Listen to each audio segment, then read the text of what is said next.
Right now, in this exact moment, as you listen to these words, something is happening in your mind that is so constant, so automatic, so deeply habitual, that you probably never notice it anymore. Your mind is somewhere else. It is replaying a conversation from last week that did not go the way you wanted. It is rehearsing a difficult conversation you need to have tomorrow. It is running a quiet background commentary on everything around you, judging, evaluating, comparing, worrying, planning, regretting. It is doing everything except being fully, completely, peacefully present in this moment. And here is the thing. For most people, this is not an occasional problem. It is the default state. The mind is almost never here. It is almost always then. Either a then that has already passed, or a then that has not yet arrived. And the cost of this is enormous. Not in some abstract philosophical sense. In the most practical, immediate felt sense. The anxiety you carry is almost never about what is actually happening right now. It is about what might happen. The depression that weighs on you is almost never about this present moment. It is about a past that you keep reliving, or a future you dread. The sense that life is somehow passing you by, that you are not fully experiencing it, that there is a glass wall between you and your own existence. That sense is not an illusion. It is the direct consequence of spending your life anywhere except where life actually is, which is here, which is now. In 1997, a man named Eckhart Tolle published a book that addressed this problem at its deepest root. The book is called The Power of Now. It has sold over 10 million copies worldwide. It has been translated into 33 languages. Oprah Winfrey called it one of the most important books she had ever read. And for millions of people who encountered it at exactly the right moment in their lives, it did not just change how they thought about presence and consciousness.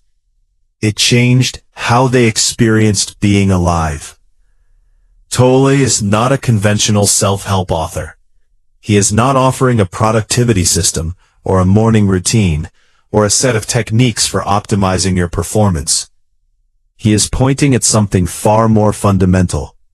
He is pointing at the nature of the mind itself, at the relationship between who you think you are and who you actually are, at the difference between the voice in your head and the awareness that hears that voice, and at the possibility of a kind of freedom, a kind of peace, a kind of aliveness that most people have never experienced for more than fleeting moments, if at all. In the next 30 minutes, we are going to go through every major idea in The Power of Now in a way that is clear, honest, and as experientially immediate as words on a page can make it. Because this is not a book you can fully understand by thinking about it. It is a book you have to feel your way into. So as we go through these ideas, do not just follow them intellectually. Try to sense what they are pointing at in your own direct experience. That is where the real transformation lives. Let us start at the beginning, with the story of how Eckhart Tolle came to write this book, because it is one of the most remarkable origin stories in the literature of human consciousness. Tolle grew up in Germany and later England. His childhood was difficult. His adolescence was marked by anxiety and depression. By the time he was in his late 20s, studying at Cambridge University, the anxiety had become almost unbearable. He describes lying awake at night in a state of dread so intense it felt like the ground of his existence was collapsing beneath him. And then one night, around the age of 29, something happened that he could not explain and could barely describe. He remembers thinking, with unusual clarity and unusual anguish, "I cannot live with myself any longer." And then something shifted. A question arose in his mind, almost spontaneously. Who is the I that cannot live with this self? Are there two of me? The question hung in the air, and in the space of that question, something released. The mental noise stopped. He fell into a deep sleep, And when he woke up, everything was different. He did not understand what had happened, but he felt a peace he had never known, a sense of aliveness, a vividness to ordinary experience that was almost overwhelming. Birds singing outside his window sounded like music he had never heard before. The sunlight coming through the glass looked like something miraculous. He sat on a park bench for 2 hours, not thinking about anything in particular, simply present, simply alive, more at peace than he had ever been in his life. What had happened? Tolle spent years trying to understand it, reading everything he could find in the fields of philosophy, psychology, and spiritual teaching from every tradition. And gradually an understanding emerged. What had happened on that night was a spontaneous dissolution of his identification with the thinking mind. He had spent his entire life, as almost everyone does, identifying completely with the voice in his head, believing that he was his thoughts, that the mental narrative running continuously through his consciousness was him. And in a moment of crisis so extreme that the whole structure temporarily collapsed, he fell through the floor of his thinking mind into something underneath it, into awareness itself, into pure consciousness, into the present moment. And he discovered that there was more reality there than in any thought he had ever had. This is the central insight of the power of now. And it is so simple and so radical that it takes time to fully land. You are not your thoughts. The voice in your head is not you. It is something you have, something you experience, but it is not the experiencer. The experiencer, the awareness that watches the thoughts arise and pass away, the consciousness that is present before the first thought of the morning and after the last thought of the night. That is closer to what you actually are. And that awareness, unlike the thinking mind, is always here. It is always now. It has never been anywhere else. Because it is the pivot point of everything else in the book. Right now, as you are listening, there is a voice in your head. Maybe it is agreeing with what is being said. Maybe it is arguing with it. Maybe it is drifting off to think about something else entirely. That voice, that stream of commentary and judgment and association and planning, is what Tolle calls the thinking mind. And for most people, it runs almost continuously, without pause, without being invited, without being under conscious control. It is like a radio that you cannot turn off. And most people are so identified with it that they experience it as themselves. They think, therefore they are. But Tolle is pointing at something different. He is pointing at the one who is aware of the thinking, the silent witness, the space in which the thoughts appear and disappear. And he is suggesting that this awareness, this presence, is more fundamentally you than any thought you have ever had. Now let us talk about what Tolle calls the pain body. Because this concept explains something that almost everyone has experienced, but very few people have had a clear name for. The pain body is the accumulated emotional pain of a lifetime. Every time you experienced a strong negative emotion that you did not fully process, did not fully feel and release, a residue remained. In the body, in the nervous system, laid down like sediment. Over years and decades, this residue accumulates into what Tolle describes as a semi-autonomous energy field, a kind of shadow self made of old pain. And this pain body is not passive. It feeds on new pain. It is activated by certain triggers, certain situations, certain kinds of interactions. And when it is activated, it temporarily takes over your thinking and your emotional responses. A moment when you reacted to something with a disproportionate intensity that you later could not fully explain. When a small thing sent you into a spiral of anger or grief or fear that seemed far larger than the situation warranted. That is the pain body waking up. It is not responding to what is actually happening in the present. It is responding to everything that has ever happened to you that feels similar. It is the past erupting into the present. And because most people are completely identified with their thoughts and emotions, they have no distance from it.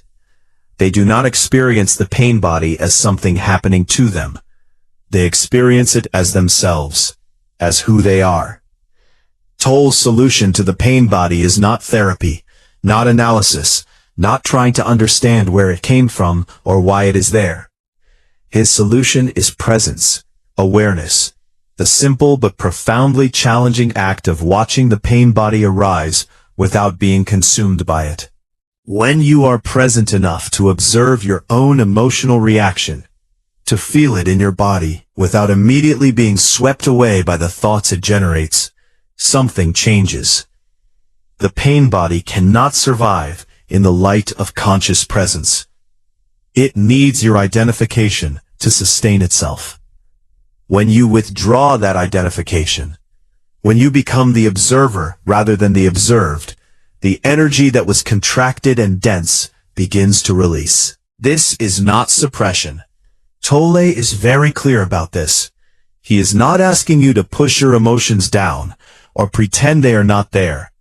He is asking you to feel them fully, but to feel them as an observer. To be the awareness that contains the emotion rather than the emotion itself. There is a profound difference between saying, "I am angry," and saying, "I notice anger arising in me." The first collapses the distance between you and the emotion. The second maintains it. And that distance, that small but crucial gap between the feeling and the one who feels it, is the space in which freedom lives. Now let us talk about what Tolle considers the fundamental source of human suffering. He calls it psychological time. And distinguishing it from what he calls clock time is one of the most practically useful ideas in the entire book. Clock time is real and necessary. It is the time you use to plan, to schedule, to learn from the past, to prepare for the future. You need to know that your meeting is at 3 o'clock. You need to remember what happened last year in order to not repeat a mistake. You need to imagine the future in order to make sensible decisions in the present. Clock time is a tool, and like all tools, it is valuable when used appropriately, and harmful when used compulsively. Psychological time is something completely different. Psychological time is when the mind lives in the past or the future, not because it needs to for practical reasons, but because it cannot stop. When you replay conversations from years ago, running through what you should have said, what they should not have said, how things should have been different, that is psychological time. When you project yourself into a future that does not yet exist, and rehearse scenarios of failure, or success, or catastrophe, or triumph, that is psychological time. And in psychological time, the present moment is not a destination. It is barely even a waypoint. It is the thin sliver of now that the mind rushes through on its way from a past it cannot stop revisiting to a future it cannot stop anticipating. Tolle argues that almost all psychological suffering happens in psychological time. The anxiety is about a future that has not arrived. The depression is fueled by a past that will not release. The resentment is the past being carried into the present like a wound that never gets a chance to heal. And none of this suffering is happening in the actual present moment. Right now, as you sit here listening to these words, what is actually wrong? Not what might go wrong tomorrow. Not what went wrong last month. Right now, in this actual moment, what is the problem? In most cases, if you are genuinely present, genuinely here, the answer is nothing. The present moment, stripped of the mental projections backward and forward, is almost always livable. Often, more than okay. This is what Tolle means when he says the present moment is all you ever have. Not as a spiritual platitude, but as a literal, observable fact. You have never experienced anything outside of the present moment. Every memory you have was experienced in a present moment that has now passed. Every anticipation you have is being anticipated in a present moment that is happening now. The past and the future are mental constructs. They are real as concepts, but they are not real as experiences. The only place where experience actually happens, the only place where life is actually lived, is now. And here is the practical consequence of this understanding. If you can train yourself to return to the present moment again and again, not to stay there forever as some kind of permanent achievement, but to recognize when you have drifted into psychological time, and to gently, without judgment, come back, you begin to dismantle the machinery of unnecessary suffering. Not by solving your problems, not by achieving enlightenment, but by simply being here, where the problem often does not exist yet, or no longer exists, and where the capacity to deal with whatever actually is present is always available to you. Now let us talk about what Tolle calls the ego. And his definition of it is different from the Freudian concept most people are familiar with. For Tolle, the ego is the false self that is constructed through identification with the thinking mind. It is the story you tell about who you are. The accumulated sense of I that is built from your history, your opinions, your roles, your achievements, your failures, your possessions, your relationships, your nationality, your beliefs. The ego is not a thing. It is a process. A continuous mental activity of defining and defending and enhancing this sense of I. And it is exhausting. The ego has several characteristic behaviors that Tolle identifies with unusual precision. It needs to be right. It needs to be better than. It needs to be recognized and validated. It needs to find problems, because without problems to solve and enemies to overcome, it starts to lose its sense of definition. It creates drama, because drama is a form of psychological aliveness that substitutes for genuine presence. It compares constantly, because comparison is how it establishes its position in the hierarchy of selves it has imagined. And it is never satisfied, because satisfaction would mean the end of wanting, and the ego is essentially a wanting machine. He makes a point here that is both psychologically astute and profoundly liberating. He says the ego is not bad. It is not something to be ashamed of or fought against. It is simply a case of mistaken identity. You have identified with a mental construct and taken it to be yourself. And the liberation Tolle is pointing at is not the destruction of the ego, but the recognition of it. The moment you can observe your ego, the moment you can watch it doing its wanting and comparing and defending and dramatizing, you have already stepped outside of it, because the observer of the ego is not the ego. The awareness that sees the ego is the deeper self that the ego has been covering all along. This is one of the most frequently misunderstood points in the book. People think Tolle is asking them to get rid of their personality, their preferences, their opinions, their individual character. He is not. He is asking them to hold those things lightly, to recognize them as expressions rather than as the core of what they are. To be able to say, this is how I tend to think, this is what I tend to prefer, this is my characteristic way of responding to the world, without being entirely imprisoned by those patterns. The gap between complete identification with the ego and no ego at all is not an abyss. It is a gradual lightening, a progressive loosening of the grip. and every moment of genuine presence is a moment of that loosening. Now, let us talk about the body. Because Tolle gives the body a role in the path to presence that is both unusual and deeply practical. He says that one of the most reliable portals to the present moment is what he calls the inner body, the felt sense of aliveness in your physical form. The tingling, pulsing, warm, living quality of being in a body that is breathing and circulating and sensing right now in this moment.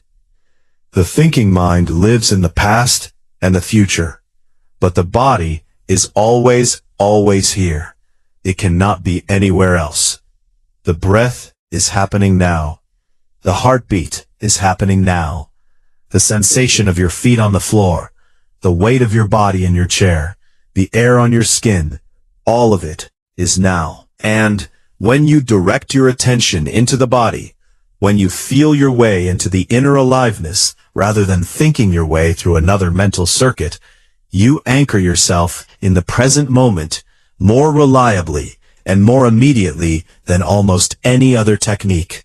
Tolle recommends a practice he calls inhabiting the body, simply turning your attention inward, closing your eyes if possible, and becoming aware of the life force in your hands, then your arms, then your legs, then your torso. Not visualizing the body from the outside, but feeling it from the inside. The quality of aliveness, the sense of I am here. This practice, done regularly, begins to build what he calls the presence body, a felt sense of being in the body that gradually counterbalances the mind's pull towards psychological time. He also talks about the breath as perhaps the most powerful and most accessible anchor to the present moment. Not controlling the breath. Not doing any particular breathing technique. Simply observing the breath as it is. Feeling the sensation of air entering and leaving the body. The rise and fall of the chest or the belly. The small pause at the top of the inhale and the bottom of the exhale. This is ancient wisdom, present in virtually every contemplative tradition on earth, and Tolle gives it a fresh framing that connects it directly to his understanding of consciousness and the thinking mind. When you are observing the breath, you are present. It is that simple. You cannot simultaneously be lost in thought about yesterday or tomorrow and genuinely attending to the sensation of breathing right now.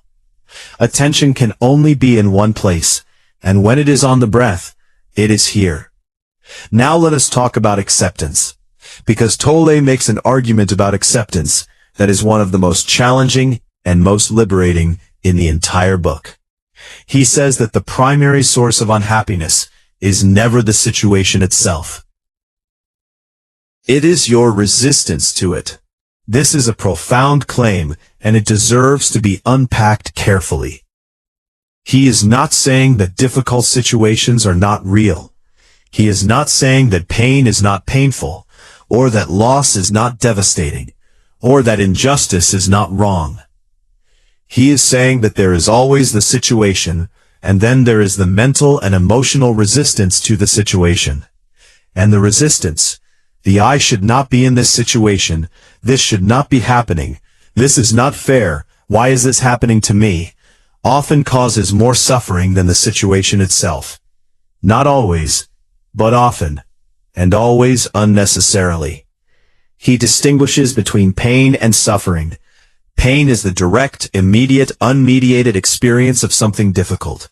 Suffering is what happens when the mind adds its layer of resistance and story and judgment to the pain. Pain is sometimes unavoidable. Suffering in Tolle's framework is always optional, because suffering requires the mind's participation.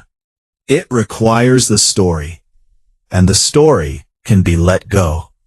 Acceptance in Tolle's sense does not mean passive resignation. It does not mean approving of everything that happens, or deciding that nothing needs to change. It means acknowledging what is actually true in this moment, without the layer of resistance that says it should be different. From a place of acceptance, action is still possible. In fact, Action taken from acceptance is more effective than action taken from resistance, because it is not contaminated by the emotional charge of the resistance. You see clearly, you think clearly, you respond to what is actually there, rather than to your reaction to what is there. He talks about what he calls the three modalities of awakened action: acceptance, enjoyment, and enthusiasm. If you cannot genuinely accept what you are doing, if you cannot find enjoyment in it, and if you cannot bring genuine enthusiasm to it, then you are creating suffering for yourself and for everyone around you. The awakened choice is to either accept the situation fully, find the enjoyment that is available in it, bring enthusiasm to it, or change it. The one thing that is not available, the one thing that produces only suffering, is to remain in resistance, to stay in a situation while fighting against it internally, to keep doing what you are doing while resenting every moment of it. Now let us talk about relationships, because Tolle has a perspective on intimate relationships that is both refreshing and deeply challenging. He says that most people enter relationships in an unconscious state, driven by what he calls addictive need rather than genuine love. They need the other person to complete them, to fill the void, to provide through consistent presence and attention and validation the sense of okayness that they cannot find within themselves. And this need, however disguised by romantic feeling, is a form of unconsciousness. It is the ego using the relationship to sustain and enhance itself. He describes two very different kinds of love, what he calls addictive love and true love. Addictive love needs the other person to be a certain way in order to feel okay. It is conditional. It says, I love you when you make me feel good about myself, when you are how I need you to be. True love, in Tolle's sense, does not need the other person to be any particular way. It is not born from neediness. It arises from fullness, from a sense of inner completeness that does not depend on external circumstances to be maintained. He makes the point that you cannot love someone else well if you are using them to fill a hole in yourself, because then you are not really seeing them. You are seeing what you need them to be. The most loving thing you can do for another person is to be present with them. Genuinely, fully present. Not planning what you will say next. Not thinking about what they remind you of. Not evaluating how they are doing relative to your expectations. Simply here. Simply aware. Simply meeting them in the present moment where they actually are. He also talks about the transformation that becomes possible in relationships when both people are present. When two people can be together in silence without the silence feeling uncomfortable. When they can share space without filling it with noise. When they can meet each other's gaze without immediately moving into performance mode. This kind of presence is rare in relationships, but it is, Tolle argues, the closest thing to genuine intimacy that human beings can experience. Because in that presence, the barriers between self and other become thinner. The separation that the ego insists upon starts to dissolve, and what remains is a quality of connection that no amount of conversation or shared activity can manufacture. Now let us talk about enlightenment, because Tolle uses this word throughout the book, and it is important to understand what he means by it. He is not talking about some extraordinary, permanent, once-and-for-all transformation available only to monks and mystics. He is talking about something far more accessible. Enlightenment, in Tolle's sense, is simply the natural state of connection with being that becomes available when you are no longer completely identified with the thinking mind. It is not a destination you arrive at. It is a recognition that happens in flashes, more and more frequently as you practice presence, until gradually it becomes the background of your existence rather than the rare exception. He says enlightenment is not a superhuman achievement, but the most natural thing in the world. Children have it before the thinking mind fully develops. You have glimpsed it in moments of genuine awe, in moments of deep absorption in something you love, in moments of great beauty or great love or great danger, when the mind suddenly goes quiet, and you are simply purely here. Those moments are not accidents. They are not anomalies. They are your natural state briefly asserting itself. The practice of presence is simply the practice of making those moments more frequent, more accessible, and eventually more continuous. Tolle is clear about one thing that many readers miss. He is not asking you to stop thinking. Thinking is an extraordinary tool, one of the greatest gifts of human consciousness. He is asking you to stop being unconsciously controlled by thinking, to become the user of the mind, rather than the victim of it, to be able to think when thinking is useful, and to be present when presence is called for, to use the tool rather than being used by it. Now let us bring everything together, because the power of now is not a book you can fully summarize. It is a book that points at something that must ultimately be experienced rather than understood. But the intellectual framework it provides is both beautiful and practically useful. And here is the essence of what it offers. You are not your thoughts. The voice in your head is a tool, a remarkable, powerful, sometimes magnificent tool. But it is not you. Beneath the thinking mind, available in every moment, is an awareness that is quiet and vast and unchanging and at peace. You have glimpsed it. You can learn to inhabit it more fully. The present moment is the only place where life is actually happening. The past is a memory arising now. The future is an anticipation arising now. Now is the only time that is real. And it is always here. You can always come back to it. The pain body is real, but it is not you. When you can observe it without being consumed by it, its power begins to dissolve. Not through analysis or understanding, but through the light of conscious presence. The ego is not an enemy. It is a case of mistaken identity. As you become more present, the identification with the ego naturally loosens. You do not have to fight it. You simply see through it. Resistance to what is creates suffering beyond the pain of the situation itself. Acceptance, not resignation, but genuine acknowledgement of what is true right now, is the foundation of both peace and effective action. And the body, the breath, the felt sense of inner aliveness is always available as an anchor to the present moment. Whenever you are lost in thought, whenever the mind has carried you into a past you cannot change, or a future that does not yet exist, the body is there, the breath is there, right now. Tolle ends the book with a reflection that is so simple it almost passes by unnoticed. He says the present moment always will have been. Whatever happens next, whatever the future brings, this moment, right now, will always have occurred. It cannot be taken away. It is already complete. And in that completeness, in the recognition that this moment, exactly as it is enough, there is a peace that does not depend on anything being different. That does not require the future to deliver something the present is lacking. That does not need the past to have been different in order to be at rest. That peace is not far away. It is not the reward of decades of practice. It is not reserved for people who have achieved some special level of spiritual development.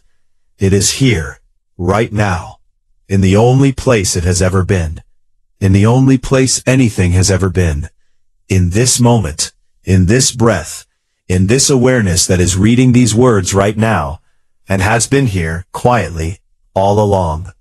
Come back to now. Not once, not as a single dramatic decision, but again and again and again. Every time you notice you have drifted, every time the mind pulls you backward into a past that is over, or forward into a future that has not arrived. Come back, gently, without judgment, just here, just now, just this. That is the whole teaching. That is the power of now.